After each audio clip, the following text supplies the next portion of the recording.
Price the lord. ಪ್ರೀತಿಯುಳ್ಳ ದೇವಜನರೇ, ಸತ್ಯವೇದ ಅಧ್ಯಯನ ಎಂಬುವಂಥ ಈ ಕಾರ್ಯಕ್ರಮಕ್ಕೆ ಮತ್ತೆ ನಿಮ್ಮೆಲ್ಲರನ್ನು ಆತ್ಮೀಯವಾಗಿ ನಾನು ಸ್ವಾಗತವನ್ನು ಕೋರ್ತಾ ಇದ್ದೇನೆ. ದೇವರ ವಾಕ್ಯವನ್ನು ಕಲಿಯುವುದಕ್ಕಾಗಿ ಮತ್ತು ನಾವು ದೇವರ ಪಾದಪೀಠಕ್ಕೆ ನಾವು ಬಂದಿರುವಾಗ ನಮ್ಮ ಜೀವಿತಕ್ಕೆ ಬೇಕಾಗಿರುವಂಥ ಆಲೋಚನೆಯನ್ನು ಕರ್ತನು ತನ್ನ ವಾಕ್ಯದ ಮೂಲಕವಾಗಿ ನಮಗೆ ದಯಪಾಲಿಸ್ತಾ ಇರ್ತಾನೆ. ಈ ದಿನ ನಾವು ಕಲಿಯುವಂಥ ಅಥವಾ ಈ ದಿನಗಳಲ್ಲಿ ನಾವು ಕಲಿತಿರುವಂಥ ವಿಷಯ ಕ್ರಿಸ್ತನ ನ್ಯಾಯಸ್ಥಾನ ಅಥವಾ ಭೀಮಾ ನ್ಯಾಯಸ್ಥಾನ ಎಂಬುದು. ಅದಕ್ಕೆ ಇನ್ನೊಂದು ಹೆಸರು ಕೂಡ ಇದೆ, ಭೀಮಾ ನ್ಯಾಯಾಲಯ ಎಂಬುದಾಗಿ ಕೂಡ ಅದನ್ನು ಗ್ರೀಕ್ ಭಾಷೆಯಲ್ಲಿ ಕರೆಯಲಾಗ್ತದೆ. ಅಥವಾ ನಾವು ಅದನ್ನು ಹೆಚ್ಚಿಗೆ ಕನ್ಫ್ಯೂಸ್ ಮಾಡ್ದಲೇ ನಮಗೆ ಕ್ರಿಸ್ತನ ನ್ಯಾಯಸ್ಥಾನ ಎಂಬುದಾಗಿ ಸರಳವಾಗಿ ನಾವು ಅದನ್ನು ಅರ್ಥ ಮಾಡ್ಕೊಳ್ತೇವೆ.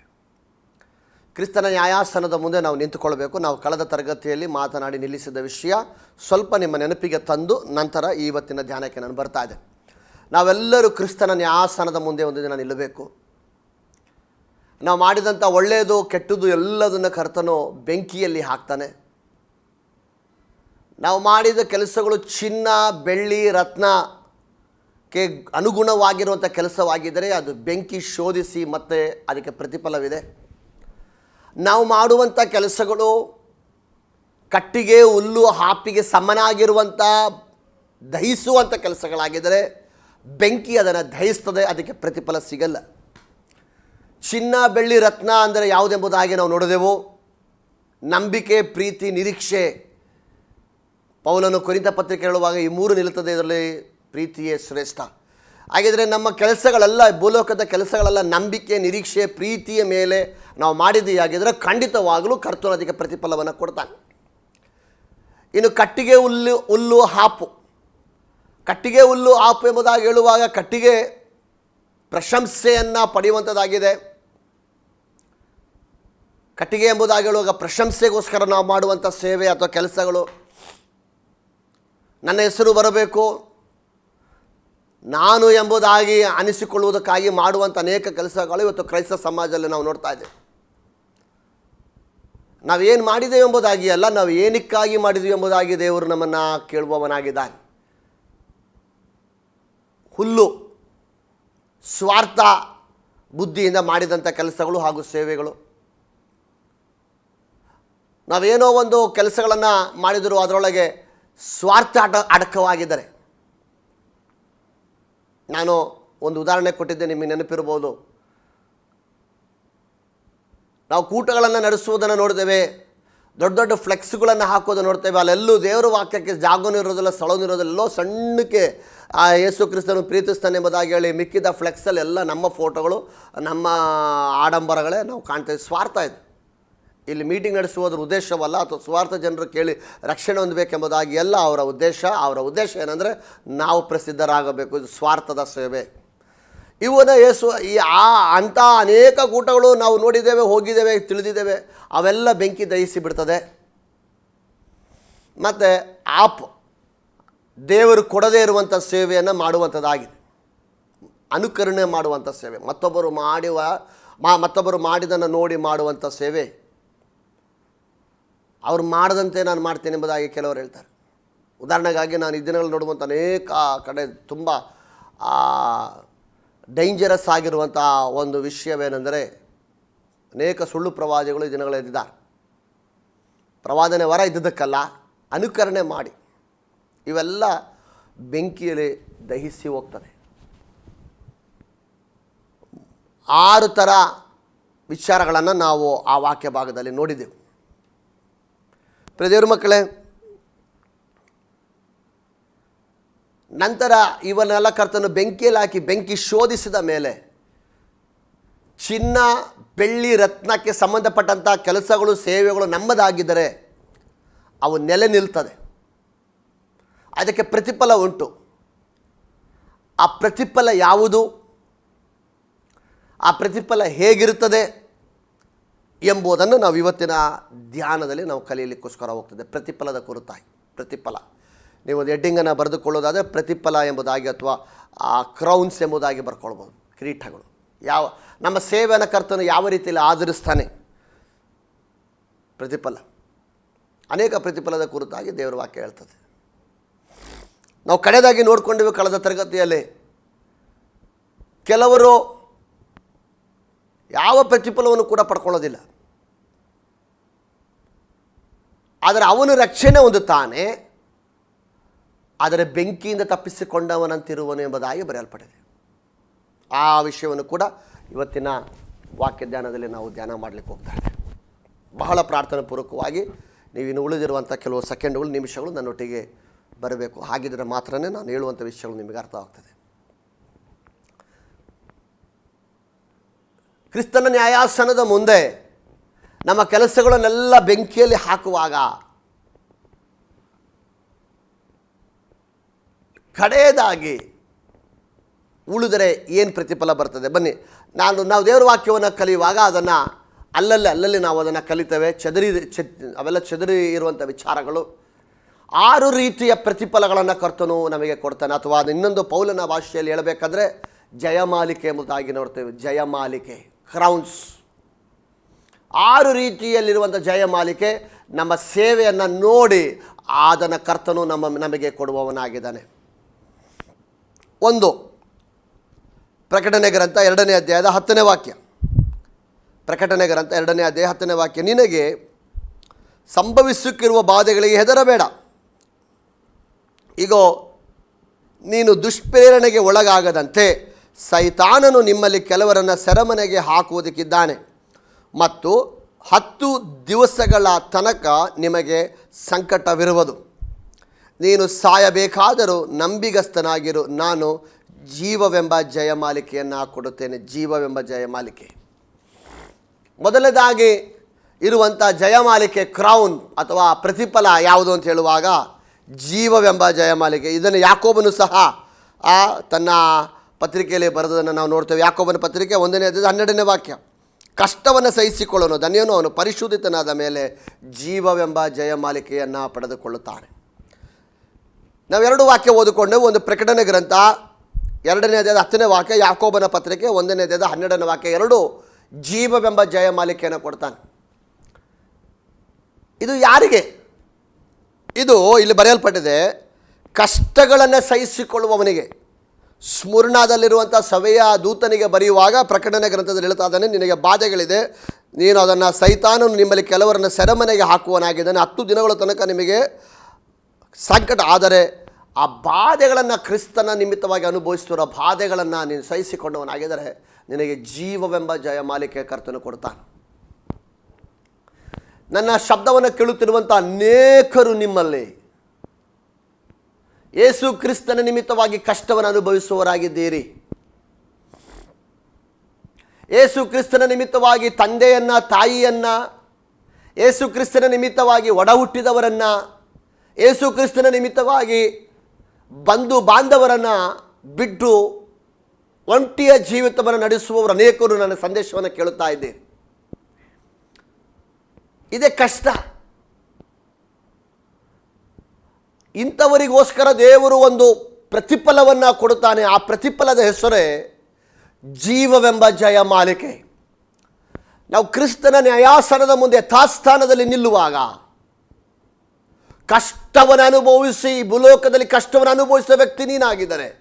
ಯೇಸು ಕ್ರಿಸ್ತನ ನಿಮಿತ್ತವಾಗಿ ಕಷ್ಟಗಳನ್ನು ಅನುಭವಿಸಿ, ಒಂಟಿತನವನ್ನು ಅನುಭವಿಸಿ, ನಂಬಿಕೆಯನ್ನು ಕಾಪಾಡಿ ಒಳ್ಳೆಯ ಓಟವನ್ನು ಓಡಿ ಮುಗಿಸಿದ ವ್ಯಕ್ತಿ ನೀನಾಗಿದ್ದಾರೆ.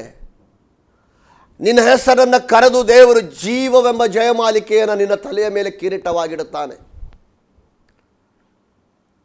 ಇವತ್ತು ನಿನಗೆ ಕಷ್ಟವಿರಬಹುದು, ಇವತ್ತು ನೀನು ಸ್ವಲ್ಪ ವೇದನೆಗಳನ್ನು ಅನುಭವಿಸುತ್ತಾ ಇರಬಹುದು. ಯೇಸು ಕ್ರಿಸ್ತನನ್ನು ಸ್ವಂತ ರಕ್ಷಕನಾಗಿ ದೇವರಾಗಿ ನೀನು ತಿಳಿದುದರಿಂದ ಇವತ್ತು ನೀನು ಅನೇಕ ಒಂಟಿತನದಲ್ಲಿ ಹೋಗುತ್ತಾ ಇರಬಹುದು. ನನ್ನ ಪ್ರಿಯ ಸ್ನೇಹಿತನೇ, ಈ ದುಃಖವು ತಾತ್ಕಾಲಿಕವಷ್ಟೇ, ಈ ಕಣ್ಣುನೀರು ತಾತ್ಕಾಲಿಕವಷ್ಟೇ. ನಿನಗೆ ಕರ್ತನಾಗಿರುವಂಥ ಯೇಸು ಕ್ರಿಸ್ತನು ಒಂದು ದಿನ ನಿನ್ನ ಹೆಸರನ್ನು ಕರೆದು ನಿನಗೆ ಜೀವವೆಂಬ ಜಯಮಾಲಿಕೆಯನ್ನು ಕೊಡಲು ಆತನು ನಿನಗೋಸ್ಕರ ಸಿದ್ಧ ಮಾಡುತ್ತಾ ಇದ್ದಾನೆ. ಆದುದರಿಂದ ಇವತ್ತು ಕಷ್ಟವನ್ನು ಅನುಭವಿಸುತ್ತಿರುವವನೇ, ನಿನ್ನ ಕಷ್ಟವನ್ನು ಯಾರೂ ನೋಡಿಲ್ಲ ಎಂಬುದಾಗಿ ನೀನು ಅಂದುಕೊಳ್ಳಬೇಡ. ನಿನ್ನ ಕಷ್ಟಕ್ಕೆ ಒಂದು ಪ್ರತಿಫಲವಿದೆ, ಅದು ಪರಲೋಕ ರಾಜ್ಯದಲ್ಲಿ ಕರ್ತನು ಕೊಡಲಿಕ್ಕಿದ್ದಾನೆ. ಯಾಕೋಬನ ಪತ್ರಿಕೆಯಲ್ಲಿ ನಾವು ಓದಿದ್ದೇವಲ್ಲ, ಕಷ್ಟವನ್ನು ಸಹಿಸಿಕೊಳ್ಳುವವನು ಧನ್ಯನು, ಅವನು ಜೀವವೆಂಬ ಜಯಮಾಲಿಕೆಯನ್ನು ಹೊಂದುತ್ತಾನೆ. ಯೇಸು ಕ್ರಿಸ್ತನ ನಿಮಿತ್ತವಾಗಿ ನೀನು ಕಷ್ಟವನ್ನು ಅನುಭವಿಸಿ, ನಿಂದೆಯನ್ನು ಅನುಭವಿಸಿ, ಒಂಟಿತನವನ್ನು ಅನುಭವಿಸಿ, ಯೇಸು ಕ್ರಿಸ್ತನ ನಿಮಿತ್ತವಾಗಿ ತಂದೆ ತಾಯಿಯನ್ನು ಬಿಟ್ಟು ಬಿಡಬೇಕಾಗಿ ಬಂದರೆ ನಿನಗಿರುವಂಥ ಪ್ರತಿಫಲವೇ ಜೀವವೆಂಬ ಜಯಮಾಲಿಕೆ. ಅದು ಎಲ್ಲರಿಗೂ ಇರೋದಿಲ್ಲ. ಸ್ತೋತ್ರ. ಎರಡನೆಯ ಜಯಮಾಲಿಕೆಗೆ ನಾನು ಹೋಗಲು ಇಷ್ಟಪಡ್ತೇನೆ. 6 ಜಯಮಾಲಿಕೆ ಇದೆ ಎಂಬುದಾಗಿ ನಾವು ಓದ್ತೇವೆ. ಎರಡನೆಯದು 1 ಥೆಸಲೋನಿಕ ಪತ್ರಿಕೆ 2ನೇ ಅಧ್ಯಾಯದ 19ನೇ ವಾಕ್ಯ. ನಮ್ಮ ಕರ್ತನಾದ ಯೇಸು ಪ್ರತ್ಯಕ್ಷನಾಗುವಾಗ ಆತನ ಮುಂದೆ ನಮ್ಮ ಭರವಸೆಯೂ ನಮ್ಮ ಸಂತೋಷವು ನಾವು ಹೊಗಳಿಕೊಳ್ಳುವ ಜಯಮಾಲಿಕೆಯು ಯಾರು? 20ನೇ ವಾಕ್ಯ, ನೀವೇ ಅಲ್ಲವೇ. ಇನ್ನು ಫಿಲಿಪ್ಪಿಯ ಪತ್ರಿಕೆಯಲ್ಲೂ ಕೂಡ ನಾವು ಅದನ್ನೇ ನೋಡ್ತೇವೆ. ಫಿಲಿಪ್ಪಿಯ ಪತ್ರಿಕೆ 4ನೇ ಅಧ್ಯಾಯದ 1ನೇ ವಾಕ್ಯ. ಈಗಿರಲಾಗಿ ಪ್ರಿಯರು, ಇಷ್ಟರೂ ಆದ ನನ್ನ ಸಹೋದರರೇ, ನನಗೆ ಸಂತೋಷವು ಜಯಮಾಲಿಕೆಯು ಆಗಿರುವವರೇ ಎಂಬುದಾಗಿ ಹೇಳ್ತಾ ಇದ್ದೇನೆ. ನಾನು ಹೇಳಿದಂತೆ ಕರ್ತನಲ್ಲಿ ದೃಢವಾಗಿ ನಿಲ್ಲಿರಿ. ಫಿಲಿಪ್ಪಿಯ ಸಭೆಯನ್ನು ನೋಡಿ, ಥೆಸಲೋನಿಕ ಸಭೆಯನ್ನು ನೋಡಿ ಪೌಲನು ಈ ಮಾತನ್ನು ಹೇಳುತ್ತಿದ್ದಾನೆ. ಪೌಲನ ಸುವಾರ್ತೆ ಸೇವೆಯಲ್ಲಿ ಸ್ಥಾಪಿತವಾಗಿರುವಂಥ 2 ಸಭೆಗಳಾಗಿದೆ, ಫಿಲಿಪ್ಪಿಯ ಸಭೆ ಮತ್ತು ಥೆಸಲೋನಿಕ ಸಭೆ. ತನ್ನ ಸುವಾರ್ತೆ ಪ್ರಯಾಣದಲ್ಲಿ ಅತ್ಯಂತ ಕಷ್ಟ, ನಷ್ಟ, ಹಿಂಸೆಯನ್ನು ತಾಳಿ ಫಿಲಿಪ್ಪಿಯ ಪಟ್ಟಣದಲ್ಲಿ ಪೌಲನು ಒಂದು ಸಭೆಯನ್ನು ಸ್ಥಾಪಿಸಿದನು. ಆ ಚರಿತ್ರೆಯನ್ನು ನಾವು ಓದಬೇಕಾದ್ರೆ ಅಪೊಸ್ತಲ ಕೃತ್ಯಗಳು 16ನೇ ಅಧ್ಯಾಯಕ್ಕೆ ಹೋಗಬೇಕು. ಮತ್ತು ಪೌಲನ ಸುವಾರ್ತೆ ಸೇವೆಯ ಪರಿಣಾಮದಿಂದ, ಪೌಲನ ಸುವಾರ್ತೆ ಸೇವೆಯ ಪರಿಶ್ರಮದಿಂದ ಉಂಟಾದಂಥ ಸಭೆಯಾಗಿದೆ ಥೆಸಲೋನಿಕ ಸಭೆ. ಇದೆರಡು ಸಭೆಯನ್ನು ನೋಡಿ ಹೇಳ್ತದೇನೆ, ನೀವು ನನ್ನ ಜಯಮಾಲಿಕೆ, ನೀವೇ ನನ್ನ ಜಯಮಾಲಿಕೆ. ಆ ವಾಕ್ಯ ನಾವು ಓದಿದ್ರಲ್ಲ, ಸಹೋದರರೇ, ನನಗೆ ಸಂತೋಷವು ಜಯಮಾಲಿಕೆಯೂ ಆಗಿರುವವರೇ. ಹಾಗಿದ್ರೆ ಈ ಜಯಮಾಲಿಕೆ ಹೆಸರು ಸಂತೋಷದ ಜಯಮಾಲಿಕೆ ಎಂಬುದಾಗಿ ಯಾರನ್ನು ನೋಡಿ ಹೇಳ್ತಾ ಇದ್ದಾನೆ? ಪೌಲನು ತನ್ನ ಸುವಾರ್ತೆ ಸೇವೆಯಲ್ಲಿ, ತನ್ನ ಸುವಾರ್ತೆ ಸೇವೆ ನಿಮಿತ್ತವಾಗಿ ಗೆದ್ದ ಆತ್ಮಗಳನ್ನು ನೋಡಿ ಹೇಳ್ತಾ ಇದ್ದಾನೆ. ಹಾಗಿದ್ರೆ ಈ ಜಯಮಾಲಿಕೆ ಯಾರು? ಪೌಲನು ಹೇಳ್ತಾರೆ, ನೀವೇ ನನ್ನ ಜಯಮಾಲಿಕೆ. ಹಾಗಿದ್ರೆ ಈ ಜಯಮಾಲಿಕೆ, ಈ ವಾಕ್ಯ ನಮಗೆ ಅರ್ಥ ಆಗ್ತದೆ, ಥೆಸಲೋನಿಕ ಪತ್ರಿಕೆಯಲ್ಲಿ ಅರ್ಥ ಆಗ್ತದೆ. ಇದು ಆತ್ಮಗಳನ್ನು ಸಂಪಾದನೆ ಮಾಡುವ ಇವ್ಯಾಂಜಲಿಸ್ಟ್ಗಳು ಎಂಬುದಾಗಿ ಕರೆಯುವಂಥವರಿಗಿರುವಂಥ ಜಯಮಾಲಿಕೆ. ಆತ್ಮಗಳನ್ನು ಸಂಪಾದನೆ ಮಾಡುವವರು. ಆತ್ಮಗಳನ್ನು ಸಂಪಾದನೆ ಮಾಡುವುದಕ್ಕೆ ಒಬ್ಬ ಸಭಾಪಾಲಕರಾಗಬೇಕಾಗಿಲ್ಲ. ನಿನ್ನ ಪ್ರಯಾಣದಲ್ಲಿ, ನಿನ್ನ ಸ್ನೇಹಿತರಲ್ಲಿ, ನಿನ್ನ ನೆರೆಯವರಲ್ಲಿ, ನಿನಗೆ ಬಂಧು ಬಳಗದವರ ಮಧ್ಯದಲ್ಲಿ ಯೇಸು ಕ್ರಿಸ್ತನ ಕುರಿತಾಗಿ ಹೇಳಿ ಅವರನ್ನು ಕ್ರಿಸ್ತನೆಡೆಗೆ ನಡೆಸುವುದಕ್ಕೆ ನಿನ್ನಿಂದ ಆದರೆ ಈ ಎರಡನೆಯ ಜಯಮಾಲಿಕೆ, ಸಂತೋಷ ಎಂಬ ಜಯಮಾಲಿಕೆಯನ್ನು ಕರ್ತನು ನಿನ್ನ ಶಿರಸ್ಸಿನ ಮೇಲೆ ಇಡುತ್ತಾನೆ. ಇಂಥ ಅನೇಕ ಸ್ನೇಹಿತರನ್ನು ನಾನು ಕಣ್ಣಾರೆ ಕಂಡಿದ್ದೇನೆ. ಅವರು ಸಭೆ ಸ್ಥಾಪನೆ ಮಾಡೋದಿಲ್ಲ, ಅವರು ಆತ್ಮಗಳನ್ನು ಸಂಪಾದನೆ ಮಾಡುವವರಾಗಿರ್ತಾರೆ. ಎಲ್ಲಿ ಹೋದರೂ ಕೂಡ ಆತ್ಮಗಳನ್ನು ಸಂಪಾದನೆ ಮಾಡುವ ಅನೇಕರನ್ನು ನಾನು ನೋಡಿದೆ. ಬೇಗನೆ ಪರಿಚಯ ಮಾಡಿಕೊಂಡು ಅವರು ಯೇಸು ಕ್ರಿಸ್ತನ ಕುರಿತಾಗಿ ಹೇಳಿ ಅವರನ್ನು ಯೇಸು ಕ್ರಿಸ್ತನಿಗೆ, ಇಂಥವರಿಗಿರುವಂಥ ಜಯಮಾಲಿಕೆಯೇ ಸಂತೋಷದ ಜಯಮಾಲಿಕೆ, ಆತ್ಮಗಳನ್ನು ಸಂಪಾದನೆ ಮಾಡುವವರು. ಪ್ರಿಯ ದೇವರ ಮಗುವೆ, ನಾನು 2 ಜಯಮಾಲಿಕೆ ಕುರಿತಾಗಿ ಹೇಳಿದೆ. ಒಂದು, ಕಷ್ಟಗಳನ್ನು ಸಹಿಸಿಕೊಳ್ಳುವವನಿಗೆ ಜೀವವೆಂಬ ಜಯಮಾಲಿಕೆ. 2, ಆತ್ಮಗಳನ್ನು ಸಂಪಾದನೆ ಮಾಡುವವನಿಗೆ ಸಂತೋಷದ ಜಯಮಾಲಿಕೆ. 3ನೇ ಜಯಮಾಲಿಕೆಗೆ ಹೋಗೋಣ. ಕೊರಿಂಥ ಪತ್ರಿಕೆ 9ನೇ ಅಧ್ಯಾಯ ಅದರ 24ನೇ ವಾಕ್ಯ. ರಂಗಸ್ಥಾನದಲ್ಲಿ ಓಡುವುದಕ್ಕೆ ಗೊತ್ತಾದವರೆಲ್ಲರೂ ಓಡುತ್ತಾರಾದರೂ ಒಬ್ಬನು ಮಾತ್ರ ಬಿರುದನ್ನು ಹೊಂದುತ್ತಾನೆ ಎಂಬುದು ನೀವು ತಿಳಿಯೋದು. ಅವರಂತೆ ನೀವು ಕೂಡ ಬಿರುದನ್ನು ಪಡೆದುಕೊಳ್ಳುವುದಕ್ಕೆ ಓಡಿರಿ. ಅವರಲ್ಲಿ ಹೋರಾಡುವವರೆಲ್ಲರೂ ಎಲ್ಲ ವಿಷಯಗಳಲ್ಲಿ ಮಿತವಾಗಿರುತ್ತಾರೆ. ಅವರು 25ನೇ ವಾಕ್ಯ, ಅವರು ಬಾಡಿ ಹೋಗುವ ಜಯಮಾಲಿಕೆಯನ್ನು ಹೊಂದುವುದಕ್ಕೆ ಸಾಧನೆ ಮಾಡುತ್ತಾರೆ. ನಾವಾದರೂ ಬಾಡಿ ಹೋಗದ ಜಯಮಾಲಿಕೆಯನ್ನು ಹೊಂದುವುದಕ್ಕೆ ಸಾಧನೆ ಮಾಡುವವರಾಗಿದ್ದೇವೆ. ಇಲ್ಲಿ ಇನ್ನೊಂದು ಜಯಮಾಲಿಕೆ ಕುರಿತಾಗಿ ಹೇಳ್ತಿದ್ದಾನೆ, ಬಾಡಿ ಹೋಗದ ಜಯಮಾಲಿಕೆ.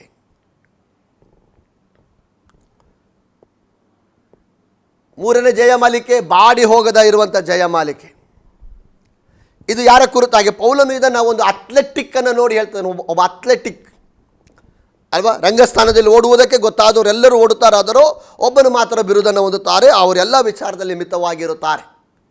ಅಥ್ಲೆಟಿಕ್ಕನ್ನು ಎಕ್ಸಾಂಪಲ್ ಆಗಿ ತೆಗೆದುಕೊಂಡು ಸಭೆಗೆ ಅವನು ಹೇಳ್ತದಾನೆ, ಅವರು ಬಾಡಿ ಹೋಗುವ ಜಯಮಾಲಿ, ನಾವು ಬಾಡದೇ ಇರುವಂಥ ಹಾಗಿದ್ರೆ ಬಾಡದೇ ಇರುವಂಥ ಜಯಮಾಲಿಕೆಯನ್ನು ಪಡೆಯಬೇಕಾದರೆ ಯಾವುದನ್ನು ಪೌಲನು ಹೇಳ್ತದಾನೆ, ಅಥ್ಲೆಟಿಕ್ ಯಾವ ರೀತಿಯಲ್ಲಿ ಎಲ್ಲ ವಿಷಯಗಳಲ್ಲೂ ಮಿತವಾಗಿ ಇರ್ತಾನೋ ಹಾಗೆ ಯೇಸು ಕ್ರಿಸ್ತನ ವಿಚಾರದಲ್ಲಿ ಎಲ್ಲ ವಿಚಾರದಲ್ಲೂ ಮಿತವಾಗಿ ಸೆಲ್ಫ್ ಕಂಟ್ರೋಲ್ ಉಳ್ಳವನಾಗಿರ್ತಾನೋ ಅವನಿಗೆ ಕೊಡುವಂಥ ಜಯಮಾಲಿಕೆಯಾಗಿದೆ ಬಾಡಿ ಹೋಗದೇ ಇರುವಂಥ ಜಯಮಾಲಿಕೆ. ಬಾಡಿ ಹೋಗದೆ. ನಾನು ಅದನ್ನು ಇನ್ನೂ ಕೂಡ ನಿಮಗೆ ಅರ್ಥ ಮಾಡಿಸಿ ಹೇಳ್ತೇನೆ. ಯೇಸು ಕ್ರಿಸ್ತನ ಸೇವೆಯಲ್ಲಿ ಪರಿಶುದ್ಧತೆಗೆ ಆದ್ಯತೆಯನ್ನು ಕೊಟ್ಟು, ಅಥ್ಲೆಟಿಕ್ ಕುರಿತಾಗಿ ನಾನು ಅದನ್ನು ಒಂದು ಕಡೆ ಹೇಳ್ತೇನೆ. ಅಥ್ಲೆಟಿಕ್ ಅವರು ನಮ್ಮ ಹಾಗೆ ಎಲ್ಲ ಆಹಾರವನ್ನು ಸೇವಿಸುವುದಿಲ್ಲ. ಎಲ್ಲ ಕಡೆ ಅವರಿಗೆ ಬೇಕಾದಷ್ಟು ಟೈಮು ಕಳೆಯುವುದಕ್ಕಿಲ್ಲ. ಅವರು ಪ್ರಾಕ್ಟೀಸ್ ಮಾಡಬೇಕು. ಅವರೆಲ್ಲ ವಿಷಯ ಡಿಸಿಪ್ಲಿನ್ ಆಗಿರ್ತಾರೆ, ಶಿಸ್ತು ಉಳ್ಳವರಾಗಿರ್ತಾರೆ ಎಂಬುದಾಗಿ ಅದರ ಅರ್ಥ. ಹಾಗಿದ್ದರೆ ಮಾತ್ರನೇ ಅವರು ಓಟದಲ್ಲಿ ಅವರಿಗೆ ಜಯ ಕಾಣಲಿಕ್ಕೆ ಸಾಧ್ಯ. ದೇವರ ಮಗುವೆ, ದಾನಿಯೇಲನ ಜೀವಿತದಲ್ಲಿ ಒಂದು ಸಣ್ಣ ಉದಾಹರಣೆಯನ್ನು ಕೊಟ್ಟು ನಾನು ಮುಂದೆ ಹೋಗುತ್ತೇನೆ. ದಾನಿಯೇಲನ ಜೀವಿತದಲ್ಲಿ ನಾವು ಕಲಿಯುವಾಗ ಆತನು ಬಾಬಿಲೋನ್ ದೇಶಕ್ಕೆ ಸೆರೆಯಾಗಿ ಒಯ್ಯಲ್ಪಟ್ಟ ಸಮಯದಲ್ಲಿ ಅವನು ಒಂದು ತೀರ್ಮಾನ ತೆಗೆದುಕೊಳ್ತಾನೆ. ನಾನು ರಾಜನು ಕುಡಿಯುವ ಮದ್ಯವನ್ನಾಗಲಿ ರಾಜನು ಆಹಾರವನ್ನಾಗಲಿ ಸೇವಿಸಿ ನಾನು ಅಶುದ್ಧನಾಗಲಾರೆ. ಯೋಸೇಫನ ಜೀವಿತದಲ್ಲಿ ಒಂದು ನಾವು ಘಟನೆ ನೋಡ್ತೇವೆ. ಯೋಸೇಫನ ಜೀವಿತದಲ್ಲಿ ಪೊತಿಫೇರನ ಹೆಂಡತಿ ಅವನನ್ನು ತಪ್ಪು ಮಾಡುವುದಕ್ಕಾಗಿ ಪ್ರೋತ್ಸಾಹಿಸುವಾಗ, ಪ್ರೇರೇಪಿಸುವಾಗ ನಾನು ತಪ್ಪನ್ನು ಮಾಡಲಾರೆ. ಇದೇ ಒಬ್ಬ ಭಕ್ತನ ಜೀವಿತದಲ್ಲಿ ತೆಗೆದುಕೊಳ್ಬೇಕಾಗಿರೋದು. ಹೀಗೆ ತನ್ನ ಜೀವಿತದಲ್ಲಿ ಎಲ್ಲ ವಿಚಾರದಲ್ಲಿ ಮಿತವನ್ನು ಅನುಸರಿಸಿ, ಪರಿಶುದ್ಧತೆಯನ್ನು ಕಾಪಾಡಿ, ನಂಬಿಕೆಯನ್ನು ಅನುಸರಿಸಿ, ನಿರೀಕ್ಷೆ ಉಳ್ಳವನಾಗಿ, ಡಿಸಿಪ್ಲಿನ್ಡ್ ಆಗಿ ಕ್ರೈಸ್ತ ಜೀವಿತವನ್ನು ಕಟ್ಟುನಿಟ್ಟಾಗಿ ಪಾಲಿಸ್ತಾ ಇರ್ತಾನೋ ಅವನಿಗೆ ಕೊಡುವಂಥ ಜಯಮಾಲಿಕೆಯಾಗಿದೆ ಬಾಡಿ ಹೋಗದೇ ಇರುವ ಜಯಮಾಲಿಕೆ. ಇವೆಲ್ಲ ತಾಸುಗಟ್ಟಲೆ ನಾವು ಕಲಿಸುವಂಥ ವಿಚಾರಗಳು. ಆದರೆ ಇದೊಂದು TV ಸಂಭಾಷಣೆಯಾಗಿರೋದರಿಂದ ಅದನ್ನು ನಾನು ಕಟ್ ಮಾಡಿ ಸಾರಾಂಶ ರೂಪದಲ್ಲಿ ಹೇಳ್ತೇನೆ. 4ನೇ ಜಯಮಾಲಿಕೆ 2 ತಿಮೋತಿ 4ನೇ ಅಧ್ಯಾಯ 6 ಇಂದ 8ನೇ ವಾಕ್ಯ. 2 ತಿಮೋತಿ 4ನೇ ಅಧ್ಯಾಯ 6ನೇ. ಈಗಲೇ ಪಾನದ್ರವ್ಯವಾಗಿ ಅರ್ಪಿತನಾಗುತ್ತಾ ಇದ್ದೇನೆ. ನಾನು ಹೊರಟು ಹೋಗಬೇಕಾದ ಸಮಯವು ಸಮೀಪಕ್ಕೆ ಬಂದಿದೆ. ಶ್ರೇಷ್ಠ ಹೋರಾಟವನ್ನು ಮಾಡಿದ್ದೇನೆ, ನನ್ನ ಓಟವನ್ನು ಕಡೆಗಣಿಸಿದ್ದೇನೆ, ಕ್ರಿಸ್ತ ನಂಬಿಕೆಯನ್ನು ಕಾಪಾಡಿಕೊಂಡಿದ್ದೇನೆ, ನೀತಿವಂತರಿಗೆ ದೊರಕುವ ಜಯಮಾಲಿಕೆ ನನಗೆ ಸಿದ್ಧವಾಗಿದೆ. ಪ್ರಿಯದೇವರ ಮಕ್ಕಳೇ, ಈ ಜಯಮಾಲಿಕೆ ಹಾಗೂ ಇನ್ನು ಉಳಿದಿರುವಂಥ 3 ಜಯಮಾಲಿಕೆ ಯಾವುದ್ಯಾವುದು ಎಂಬುದಾಗಿ ಅದನ್ನು ಸವಿಸ್ತಾರವಾಗಿ ವಿವರಿಸಬೇಕಾಗಿರುವುದರಿಂದ ನಾನು ಇನ್ನು ಉಳಿದಿರುವುದನ್ನು ಮುಂದಿನ ಎಪಿಸೋಡಲ್ಲಿ ತಿಳಿಯಪಡಿಸಲು ಬಯಸ್ತೇನೆ. ನಾವೀಗ 3 ಜಯಮಾಲಿಕೆ ಕುರಿತಾಗಿ ನಾವು ಇಲ್ಲಿವರೆಗೂ ಧ್ಯಾನ ಮಾಡಿದೆವು. ಜೀವವೆಂಬ ಜಯಮಾಲಿಕೆ 1, 2 ಸಂತೋಷದ ಜಯಮಾಲಿಕೆ, 3 ಬಾಡಿ ಹೋಗದ ಜಯಮಾಲಿಕೆ. ಮರೆಯಬೇಡಿರಿ, ಜೀವವೆಂಬ ಜಯಮಾಲಿಕೆ ದೇವರು ಯಾರಿಗೋಸ್ಕರ ಕೊಡುತ್ತಾನೆ? ಜೀವವೆಂಬ ಜಯಮಾಲಿಕೆಯನ್ನು ಕಷ್ಟಗಳನ್ನು ಸಹಿಸಿಕೊಳ್ಳುವವ ಕ್ರೈಸ್ತನಿಗೋಸ್ಕರ. ಯೇಸು ಕ್ರಿಸ್ತನ ನಿಮಿತ್ತವಾಗಿ ಪೆಟ್ಟು ತಿಂದವರಿದ್ದಾರೆ, ಯೇಸು ಕ್ರಿಸ್ತನ ನಿಮಿತ್ತವಾಗಿ ಹಿಂಸೆಗೊಳಗಾಗಿದವರಿದ್ದಾರೆ, ಯೇಸು ಕ್ರಿಸ್ತನ ನಿಮಿತ್ತವಾಗಿ ನಷ್ಟಪಡಿಸಿಕೊಂಡವರಿದ್ದಾರೆ, ಯೇಸು ಕ್ರಿಸ್ತನ ನಿಮಿತ್ತವಾಗಿ ಸೆರೆಮನೆ ವಾಸವನ್ನು ಅನುಭವಿಸಿದವರಿದ್ದಾರೆ, ಯೇಸು ಕ್ರಿಸ್ತನ ನಿಮಿತ್ತವಾಗಿ ಎಲ್ಲವನ್ನು ಕಳೆದುಕೊಂಡು ಇಂಥವರಿಗೆ ಕರ್ತನಾಗಿರುವಂಥ ಯೇಸು ಕ್ರಿಸ್ತನು ಒಂದು ದಿನ ಅವರ ಹೆಸರನ್ನು ಕರೆದು ಅವರಿಗೆ ಕೊಡುವಂಥ ಜಯಮಾಲಿಕೆಯೇ ಆಗಿದೆ ಜೀವವೆಂಬ ಜಯಮಾಲಿಕೆ. ರಕ್ತ ಸಾಕ್ಷಿಯಾಗಿ ಸತ್ತಂಥ ಅನೇಕ ಕ್ರೈಸ್ತರು ನಮ್ಮ ಸುತ್ತಮುತ್ತಲಿದ್ದಾರೆ. ಈ ಸಂದೇಶವನ್ನು ಸಾರುತ್ತಿರುವಂಥ, ನಿಮ್ಮ ಎದುರುಗಡೆ ನಿಂತು ಮಾತನಾಡ್ತಿರುವಂಥ ನನ್ನ ತಂದೆಯ ಕುರಿತಾಗಿ ಕೂಡ ಅಭಿಮಾನದಿಂದ ನಾನು ಮಾತನಾಡ್ತೇನೆ. ಅವರು ಕರ್ತನ ಸೇವೆಯಲ್ಲಿ ನಿಧಾನರಾದರು, ಆದರೆ ಕ್ರೈಸ್ತ ವಿರೋಧಿಗಳ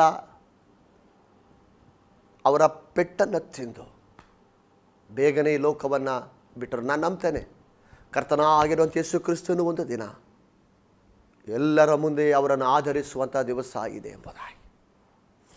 ಈ ಲೋಕದಲ್ಲಿ ಹೆಚ್ಚಿನ ಹೆಸರೇನು ಅವರಿಗೆ ಮಾಡಲಿಕ್ಕಾಗದೇ ಇದ್ದರೂ ಕೂಡ ಪರಲೋಕದ ದೇವರು ಒಂದು ದಿನ ಪ್ರತಿಫಲ ಕೊಡ್ತಾನೆ ನಾನು ನಂಬ್ತೇನೆ. ಬಹುಶಃ ಈ ಸಂದೇಶ ಕೇಳುತ್ತಿರುವಂಥ ನಿನ್ನ ಜೀವಿತದಲ್ಲೂ ಕೂಡ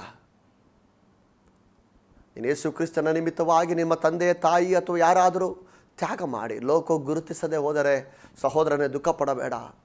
ಜೀವವೆಂಬ ಜಯಮಾಲಿಕೆಯನ್ನು ಕರ್ತನು ಅವರಿಗೋಸ್ಕರ ಸಿದ್ಧ ಮಾಡಿದ್ದಾನೆ. ಯೇಸು ಕ್ರಿಸ್ತನ ನಿಮಿತ್ತವಾಗಿ ನೀನು ಈ ಲೋಕದಲ್ಲಿ ಏನಾದರೂ ನಷ್ಟಪಡಿಸಿಕೊಂಡಿದ್ದಾರೆ ಖಂಡಿತವಾಗಿ ಒಂದು ದಿನ ಕರ್ತನು ಅದಕ್ಕೆ ಎಲ್ಲರ ಮುಂದೆ ಅದಕ್ಕೆ ನೀತಿಯಿಂದ ನ್ಯಾಯವನ್ನು ವಿಧಿಸುವಂಥ ಒಂದು ದಿವಸ ಬರುತ್ತದೆ. ಕಷ್ಟಗಳನ್ನು ಅನುಭವಿಸುವವನು ಧನ್ಯನು. ಸಂತೋಷದ ಜಯ, ಆತ್ಮಗಳನ್ನು ಎರಡನೇ ನಾವು ಕಲಿತದ್ದು ಆತ್ಮಗಳನ್ನು ಸಂಪಾದನೆ, ಅದು ಅವರಿಗೆ ಮಾತ್ರ. ನಾವು ಈಗ ನಾವು ಮೆಡಿಕಲ್ಲಿಗೆಲ್ಲ ಹೋಗ್ಬೇಕಾದ್ರೆ ಡಾಕ್ಟರ್ಸ್ಗಳು ನೋಡ್ತೇವೆ, ಕೆಲವರಲ್ಲಿ ಸ್ಪೆಷಲೈಸ್ಡ್ ಆಗಿರ್ತಾರೆ. ಸರ್ಜರಿ ಮತ್ತು BP ಇವೆಲ್ಲ ನಾವು ನೋಡಿರ್ಬೋದು ಸ್ಪೆಷಲ್. ಹಾಗೆ ಆತ್ಮಗಳನ್ನು ಸಂಪಾದನೆ ಮಾಡುವುದಕ್ಕಾಗಿ ದೇವರು ನಿನ್ನ ಕರೆದಿದ್ದಾರೆ. ನಿನಗಿರುವಂಥ ಒಂದು ಜಯಮಾಲಿಕೆಯಾಗಿದೆ ಸಂತೋಷದ ಜಯಮಾಲಿಕೆ, 3 ಬಾಡಿ ಹೋಗದಿರುವಂಥ ಜಯಮಾಲಿಕೆ. ಕ್ರೈಸ್ತ ಜೀವಿತದಲ್ಲಿ ಪರಿಶುದ್ಧತೆಯನ್ನು ಕಾಪಾಡುವುದಾಗಿದ್ದಾರೆ. ನಿನಗಿರುವಂಥ ಜಯಮಾಲಿಕೆಯಾಗಿದೆ ಬಾಡಿದೆ. ಇನ್ನೂ ಅನೇಕ ಜಯಮಾಲಿಕೆಗಳಿದೆ, ನಾನು ಅದನ್ನು ಈ ಮುಂದಿನ ಎಪಿಸೋಡಲ್ಲಿ ತಿಳಿಯಪಡಿಸ್ತೇನೆ. ಇನ್ನು ಉಳಿದಂಥ ಜಯಮಾಲಿಕೆ ನಾನು ಹೇಳಿದೆ 2 ತಿಮೋತಿ 4:6 ಪೌಲರಿಗೆ ಅದನ್ನು ಹೇಳುತ್ತಾನೆ. ಇನ್ನು 1 ಪೇತ್ರದಲ್ಲಿ ನೋಡ್ತೇವೆ, ಇನ್ನು ಪ್ರಕಟಣೆ ಗ್ರಂಥದಲ್ಲಿ ಎಲ್ಲ ಬರೆಯಲ್ಪಟ್ಟಿದೆ. ಇವೆಲ್ಲ ನಾವು ಸವಿಸ್ತಾರವಾಗಿ ಕಲಿಯಲ್ಪಡಬೇಕಾಗಿದೆ.